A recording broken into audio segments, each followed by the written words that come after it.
नाम क्या है? गुरु है।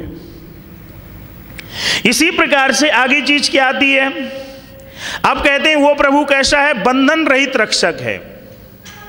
उसमें फिर ये नहीं होगा कि मैंने अपनी सिफारिश कर दी दूसरे के खिलाफ तो प्रभु ने उस स्वीकार कर ली, उस पिता की तरह जैसे दो बच्चों का मैंने उदाहरण बताया। मेरा प्रभु तो अपने न्यायानुसार निर्णय लेता है, अपने विवेक के अनुसार निर्णय लेता है, और उसके निर्णय ऐसे होते हैं कोई पलट नहीं सकता। आप जानते हैं ना, सेशन कोर्ट का निर्णय हाई कोर्ट ने पलट दिया, हाई कोर्ट का निर्णय सुप्रीम कोर्ट ने पलट दिया, सुप्रीम कोर्ट का निर्णय पता चला राष्ट्रपति जी ने पलट दिया, राष्ट्रपति का निर्णय किसी और ने। वो श्रृंखला कभी पूरी नहीं होती है, लेकिन जो एक सुप्रीम पावर है उसके निर्णय को कोई पलट नहीं सकता है। ये पहली चीज सिखाती है ये मंत्र। अगला शब्द क्या है? जरा बड़ा सुंदर है, ध्यान दीजिए। आदित्य ईश्वर है। आदित्य कहते हैं जो प्रकाश रूप है वो प्रभु के शस्त्र हैं। जो प्रकाश की किरणें हैं वो उस प्रभु की शस्त्र हैं। शस्त्र कैसे हैं आप बताइए? शस्त्र अस्त्रों से हम क्या करते हैं? अपनी रक्षा करते हैं ना।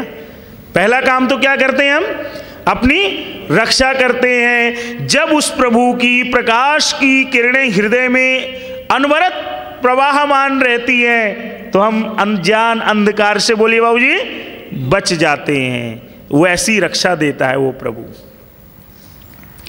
छोटा सा उदाहरण देता चलूं। प्रहलाद का नाम सुना ना आपने? पौराणिक कथा है, आप सब जानते हैं। उसकी बुआ को क्या था कि वो अग्नि में जलेगी नहीं, लेकिन वास्तविकता ये थी कि कहते हैं कि जो उसकी बुआ थी, जिसका नाम क्या था जी? होलिका नाम था। अभी होली गई इसलिए याद दिला रहा हूं आपको। कहते हैं उसके पास ऐसा एक दुशाला था, ऐसा एक वस्त्र था कि वो अग्नि में जलता नहीं था, और वो उसको लेकर के अग्नि में बैठ जाती थी तो बच जाती थी। अब एक बात देखिए, आजकल जो फायर फाइटिंग वाले लोग आते हैं वो ऐसी कपड़े पहन के आते हैं ना जो अग्नि से जले नहीं। तो कहते हैं कि हुआ क्या, प्रभु की कृपा से वो जो दुशाला था वो होलिका के नीचे ससरक गया और प्रहलाद के नीचे आ गया। वो जल गई, प्रहलाद बच गया। और बात क्या थी? प्रहलाद ने क्या बोला अपने पिता को कि तुम भगवान बोलो नहीं हो सकते, प्रभु तो कोई और है। ठीक उसी प्रकार से यहां पर बहुत सुंदर शब्द है, क्या है? प्रकाश ही मेरा शस्त्र है। ये भावना जगती हमारे अंदर क्यों नहीं? आप बोलो, मेरे को अभी आप दो शब्द बोल दो मैं बौखला जाऊंगा। आपको मैं दो शब्द बोल दूं आपको क्रोध आ जाएगा। अरे भाई, हमें क्यों विश्वास नहीं होता उस प्रभु के ऊपर? अरे एक देव दयानंद है जो कि तहसीलदार क्या करता है, जो पान में विष देता है, तहसीलदार उसको ले जाता है ना पकड़ के कि स्वामी जी इसी ने आपको जहर दिया था। यही घटना है ना जी? स्वामी जी इसने आपको क्या किया था? जहर दिया था। और स्वामी जी क्या कहते हैं? नहीं, इसको छोड़ दो, मैं किसी को बंधन में डालने नहीं आया। अरे गुरुवर की कितनी बातें हैं जो हम पालन नहीं कर पाते। इसका मतलब देखो, आप एक बात देखो, उस गुरुवर देव दयानंद को प्रभु के ऊपर कितना विश्वास था, और हमें रत्ती भर भी नहीं है। हम आस्तिक हैं, यज्ञ करते हैं, संध्या करते हैं, अच्छे लोगों में बैठते हैं, स्वाध्याय करते हैं, लेकिन जब जीवन में परीक्षा की बारी आती है कांप जाते हैं। ईमानदारी से बताइए, मैं तो कांप जाता हूं। अगर आप नहीं कांपते तो प्रभु की बड़ी कृपा है। कांप जाते हैं, अरे अब कैसे होगा, अब जीवन में क्या होगा, आगे क्या होगा?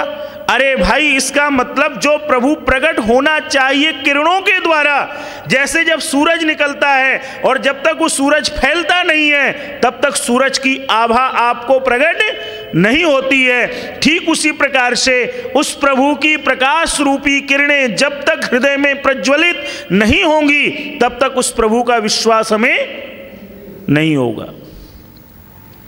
अगली चीज क्या आती है जी मंत्र में? तेभ्यो अधिपतिभ्यो नमः। तेभ्य, उन सभी अधिपतिभ्य तेजस्वी स्वामियों को ही मेरा नमन है। जो इस सारी सृष्टि को प्रकाश देता है, जिसका बंधन कुछ नहीं है, जो सबकी बिना बंधन के रक्षा करता है। मैंने एक शब्द प्रयोग किया, टर्म एंड कंडीशन अप्लाई नहीं है, जो बिना शर्त के बिना उसके रक्षा करता है। अब देख लीजिए, अगर आप और हम प्रभु की स्तुति करते हैं तो मेरी भी रक्षा करता है, और जो सड़क पर खड़े होकर के कहता है कोई भगवान नहीं, वो प्रभु उसकी भी रक्षा करता है कि नहीं करता है? बोलिए आप। अगर मेरे आपके पास कोई आए और कहते बाबूजी आप तो बहुत बुरे हो, आप तो बहुत बुरे हो, और फिर थोड़ी देर बाद पता चले वो कहे मुझे खाना दे दो, तो आप क्या कहेंगे कि भाई मैं तो बुरा हूं, मैं तुझे खाना क्यों दूं? लेकिन मेरा जो प्रभु है वो ऐसा नहीं है। वो क्या, तेभ्यो नमो अधिपतिभ्यो नमो, बड़ा सुंदर शब्द है। हे प्रभु मैं ऐसे तेजस्वी स्वामियों को ही नमन करता हूं और किसी को नमन